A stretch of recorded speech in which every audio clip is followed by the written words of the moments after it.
말씀 같이 보도록 하겠습니다.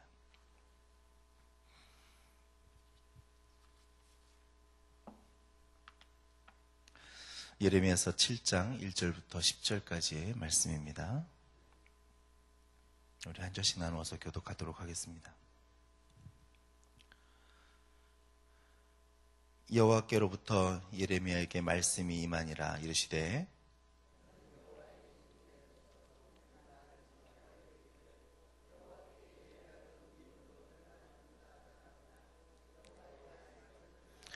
만군의 여호와 이스라엘의 하나님께서 이와 같이 말씀하시되 너희 길과 행위를 바르게 하라. 그리하면 내가 너희로 이곳에 살게 하리라.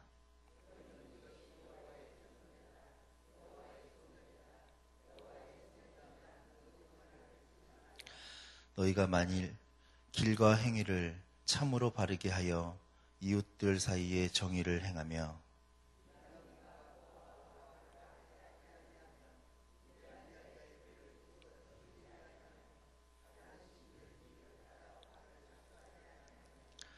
내가 너희를 이곳에 살게 하리니 곧 너희 조상에게 영원 무궁토록 준 땅이니라. 너희가 도둑질하며 살인하며 간음하며 거짓 맹세하며 바알에게 분향하며 너희가 알지 못하는 신들을 따르면서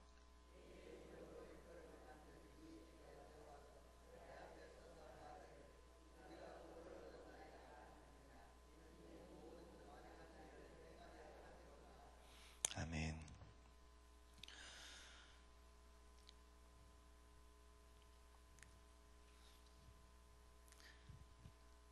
예레미야서를 설교하기도 읽기도 묵상하기도 이렇게 쉽지 않은 것 같습니다. 좀 어려운 것 같아요. 그렇더라고요. 예.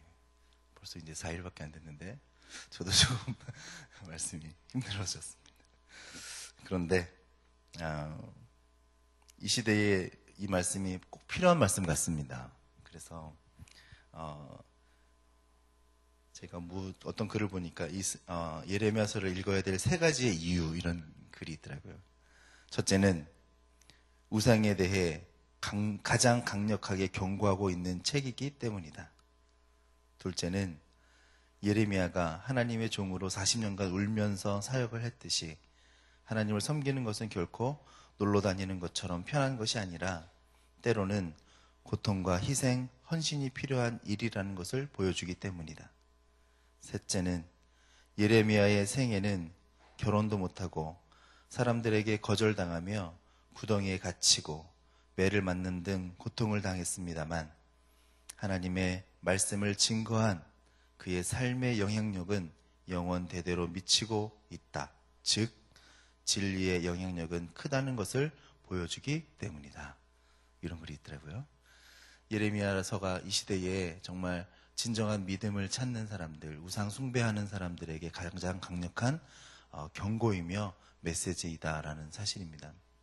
그래서 지금 이 시대도 예레미야 시대와 별반 다르지 않아서 우리를 미혹하게 하고 거짓으로 넘어뜨리게 하는 것들이 많은데 그것을 헤쳐나가는 모습들 가운데 우리 신앙의 모습을 다시 한번 점검해 보는데 중요한 말씀이 예레미야서인 것 같습니다. 그래서 예레미야의 이 책은 우리가 읽기에 참 필요한 것이 아닌가 하는 생각을 다시 한번 하게 됐습니다.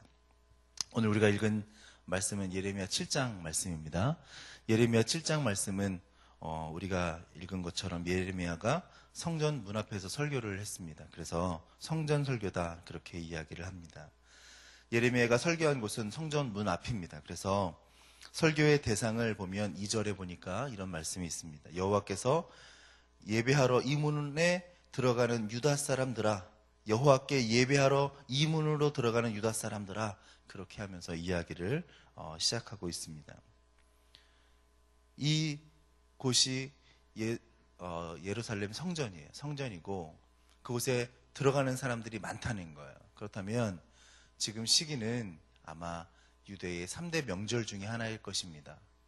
성도들이 많이 왔다 갔다 하는 그러한 때일 것이고 또 하나님께서 예레미야를 통하여서 바깥 뜰에서 안뜰로 들어가는 여러 문 중에 하나를 지정해 주시고 그곳에서 가서 명령하라고, 말씀을 전하라고, 경고하라고 명령을 내려주셨습니다. 그리고 거기서 설교를 하는 거죠. 이 설교를 한 후에 예레미야는 많은 고난을 당하게 됩니다. 성전에 들어가는 사람들은 하나님을 모르는 사람들이 아니에요.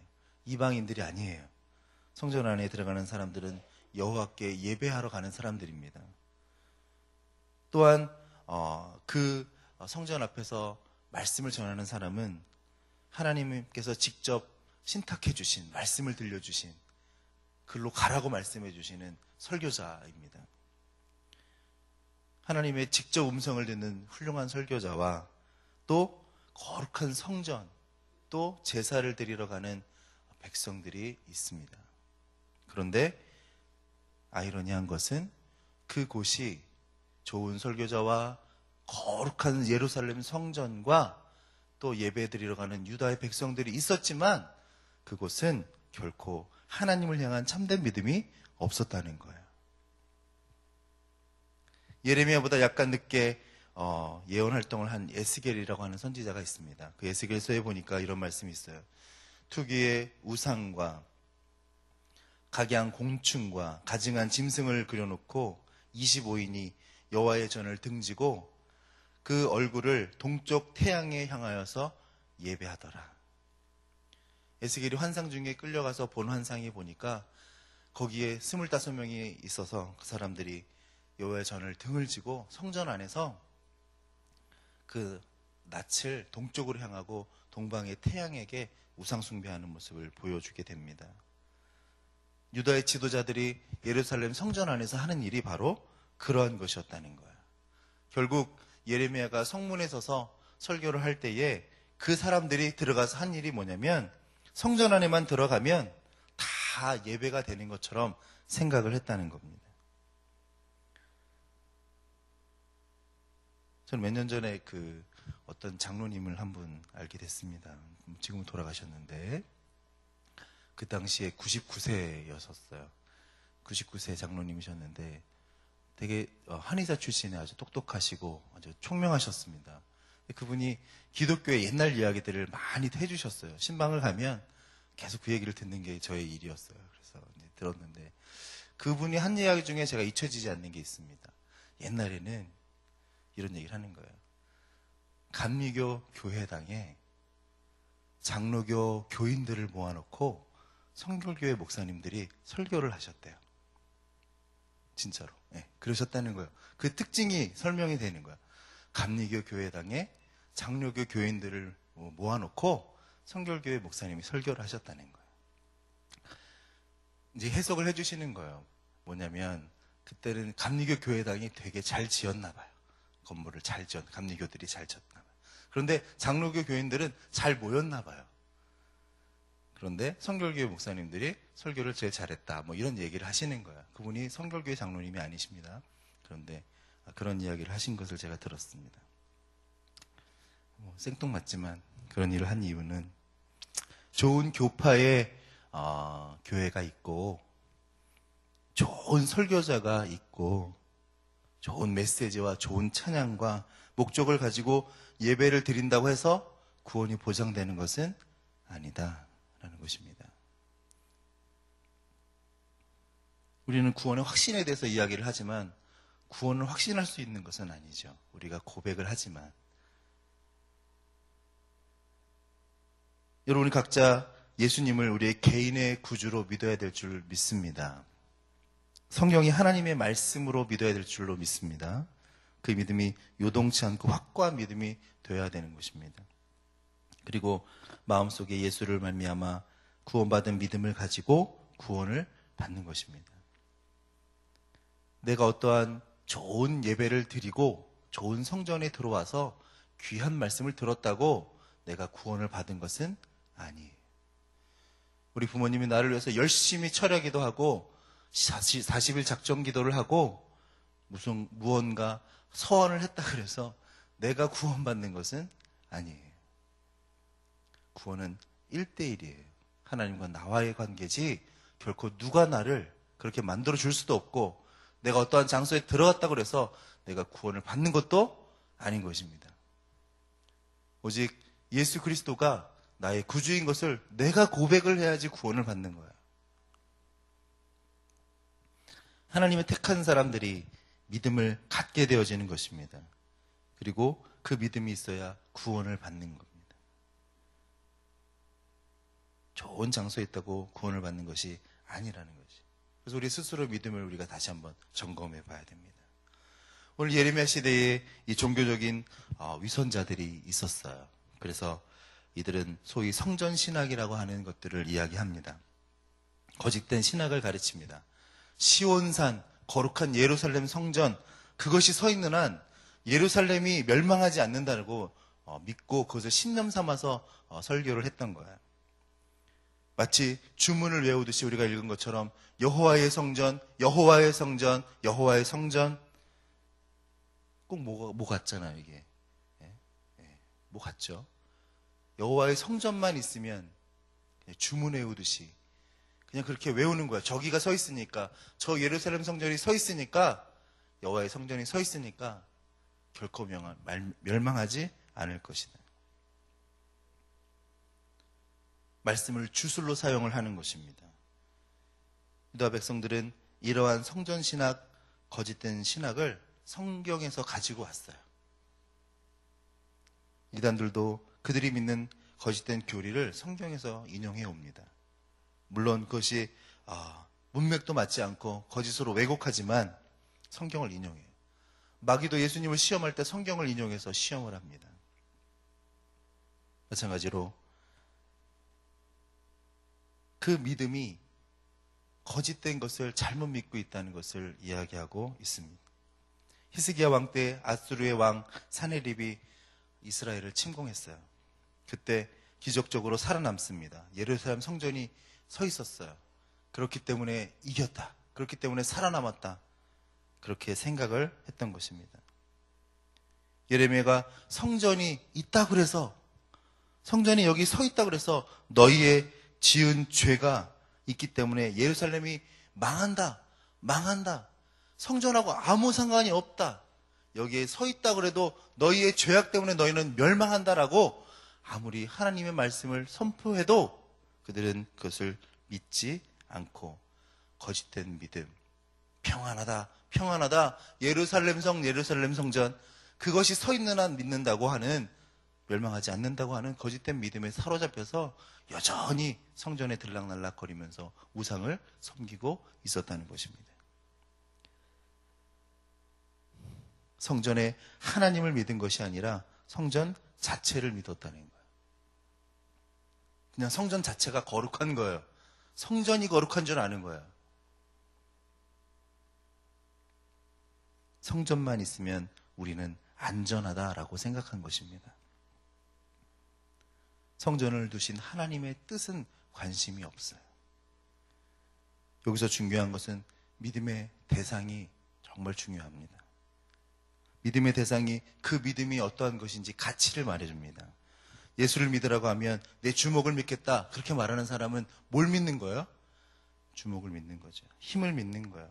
자기를 믿는 거예요. 예수님을 믿으라고 하면 그는 내가 은행의 잔고를 믿겠다. 그러면 돈을 믿는 거예요. 그 사람의 믿음의 대상은 재물인 것입니다. 우리 모두는 죄인입니다. 그래서 우리가 누구를 믿음으로 대상으로 할 수밖에 없냐면 그것은 우리 하나님밖에 없는 것입니다. 우리가 믿음으로 고백할 수 있는 믿음의 대상은 하나님이에요. 십자가에 달리신 예수 그리스도가 믿음의 대상이고, 그를 보내신 하나님이 믿음의 대상이고, 또 우리 하나님과 예수를 믿게 해주시는 우리 성령님이 믿음의 대상인 줄로 믿습니다. 예레미야 시대에는 문제가 있었어요.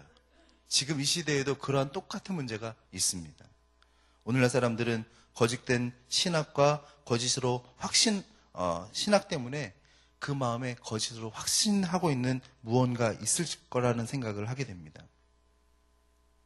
그리고 우리는 그렇지 않은 것처럼, 마치 아닌 것처럼 그냥 그렇게 덮어두면서 넘어가는 그런 신앙의 문제가 분명히 있다는 겁니다. 예수를 믿는다고 하지만 제대로 믿는 것인지 아닌 것인지를 모르고 혹시 그냥 그렇게 지나가고 있지는 않은지, 예레미야 시대처럼 여전히 똑같은 모습으로 서 있지는 않은지 우리가 한번 점검해 볼 필요가 있습니다. 그래서 오늘 예레미야는 우리에게 두 가지를 명령하고 있습니다.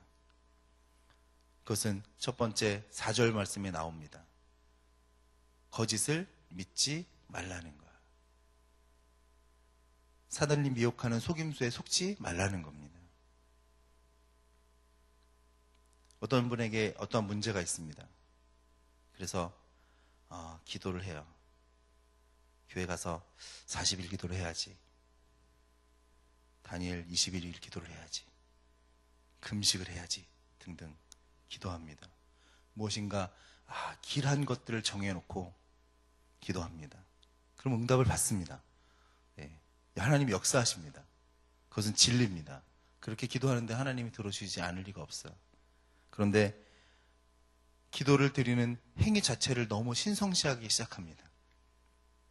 그런 잘못에 우를 범하기 시작해요. 40일이 지났는데 40일 기도로 40일이 끝났는데 아직 응답이 없어요. 내가 40일을 했는데 하나님 40일 그렇게 생각을 합니다. 우리 마음속에서 새벽마다 열심히 기도합니다. 내가 새벽에 나왔는데 왜 안 이루어지는 거야? 뭔가 치성을 드리고 뭔가 육체적인 고통을 감수했는데 왜 기적이 일어나지 않지? 하면서 믿음 가운데 의심하기 시작합니다.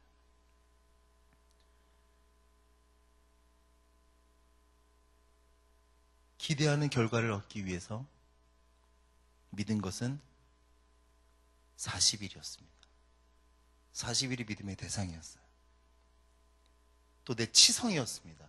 새벽에 잠을 쫓아서 내가 일찍 일어나고 내가 이렇게 왔다. 내 노력이었어요. 새벽에 만나는 하나님이 아니라 눈 비비고 일어나서 일찍 나오는 내 지극하고 갸륵한 정성이 믿음의 대상인 경우가 있다는 거예요. 성전을 거룩하게 짓고 성전이 마치 이루어질 것처럼 생각하는 예루살렘 성전을 무너지지 않고 여전히 그곳에 가서 우상 숭배하는 이 유다의 백성들과 지금 이 시대가 별반 다르지 않다는 것입니다.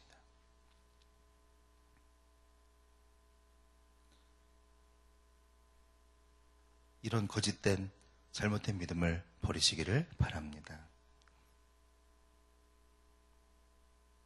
저는 사랑하시는 여러분들이 깊이 기도하시면서 하나님을 만나게 되시기를 바랍니다. 두 번째는 어떠한 것을 원하느냐? 너희 길과 행위를 바르게 하라. 그렇게 말씀하고 있습니다.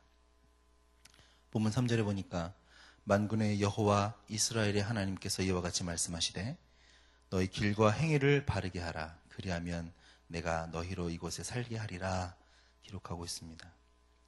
너희의 길과 행동에 잘못된 것을 고치라는 거예요. 바꾸라는 거예요. 지금 가는 길이 잘못됐으면 돌아와야 되는 것입니다. 이것이 회심입니다. 살면서 여러 번 회심할 수 있습니다. 실수를 할 수 있고 돌아갈 수 있습니다. 근데 그 음성이 들릴 때에 돌이키지 않는 것이 더 큰 죄가 될 줄로 압니다. 저는 여러분들과 제가 그러한 회심의 모습들이 나타나게 되기를 바랍니다.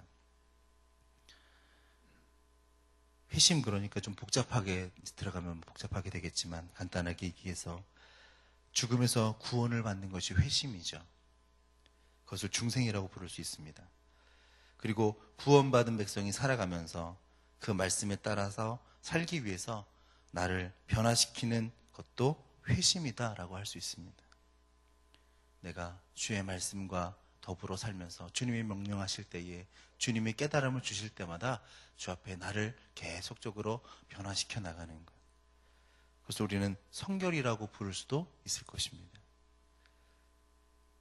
그 길을 계속 가면 더 잘못된 길이라면 방향을 바꿔야 됩니다. 지금 한 행동이 잘못됐으면 바로 잡아야 됩니다. 고집 부리면 안 됩니다. 순종하고 주님 앞에 다시 돌아가는 길을 걸어갈 수 있게 되기를 바랍니다. 이 말씀을 묵상하는 중에 여러분의 삶 가운데, 저의 삶 가운데 하나님 말씀에 비추어서 삐뚤어진 것이 무엇인가? 틀림없이 하나님의 법에 삐뚤어졌다, 잘못됐다 라고 생각이 되면 그대로 가지 말고 바르게 고치시기를 바랍니다.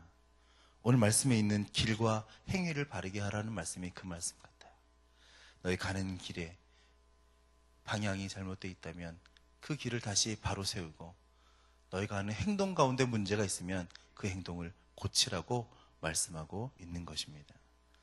저는 오늘 이 예레미야 7장 말씀을 묵상하면서 하나님께서 우리 가운데 거짓된 믿음으로 내가 위선적인 혹은 그러한 잘못된 신앙 가운데 있었다면 그 거짓된 것을 다시 한번 사단의 속임수로부터 벗어나고 하나님의 올바른 말씀으로 돌아오게 되기를, 또 올바른 믿음의 대상을 바로 확고하기를, 우리 하나님만을 따르기를 간절히 바랍니다.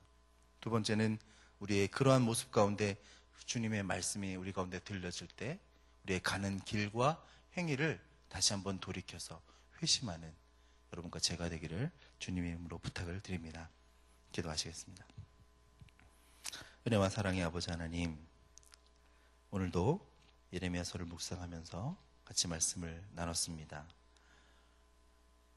오늘 본문에 나와 있는 예레미야의 말씀처럼 거짓을 믿지 말고 길과 행위를 바르게 하는 우리 믿음이 되게 하여 주시옵소서. 우리가 결코 이 당시의 유다 백성들처럼 우상을 섬기거나 주의 말씀을 경홀히 여기는 자가 아니라 성전 문에 서서 외치며 설교하는 예레미야의 그 음성을 우리가 들을 수 있도록 인도하여 주옵소서. 그래서 기도하며 주 앞에 나아갈 때 우리 하나님께서 온전한 역사하심과 인도하심으로 우리를 주관하여 주시기를 간절히 소원하며 예수님의 이름으로 기도하였사옵나이다. 아멘. 공동기도문 3번 교육하겠습니다. 10년 20년 아니 주님 재림하실 때까지 내다보며 다음 세대를 사랑으로 품고 세워가게 하옵소서.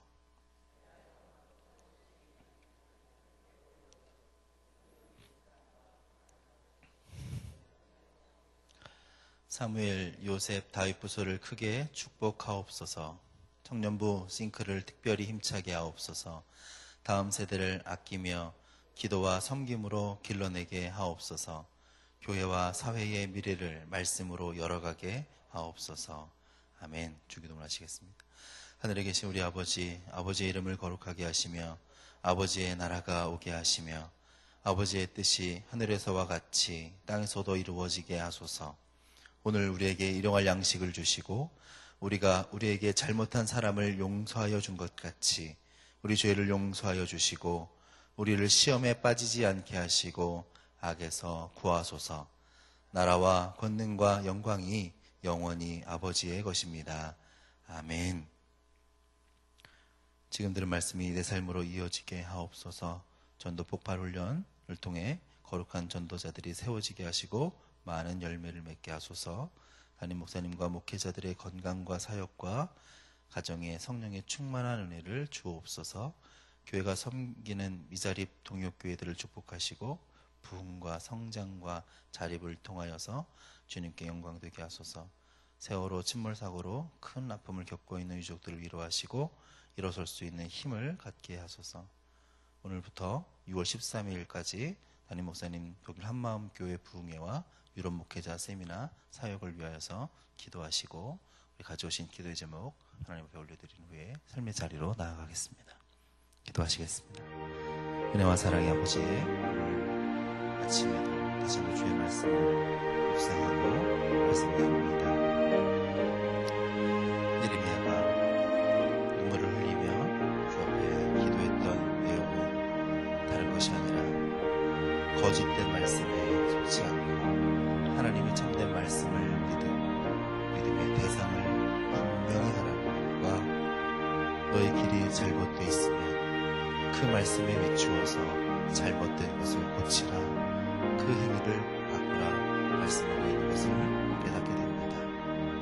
아버지, 우리의 모습들도 완벽 수 없기 때문에 우리의 믿음 가운데 어렵고 힘든 문제가 닥칠 때에 오늘 예레미야가 외치고 눈물을 흘리며 기도했던 모습들을 우리가 결코 잊지 않고 지금 이 시대에 그 말씀을 가지고 다시 한번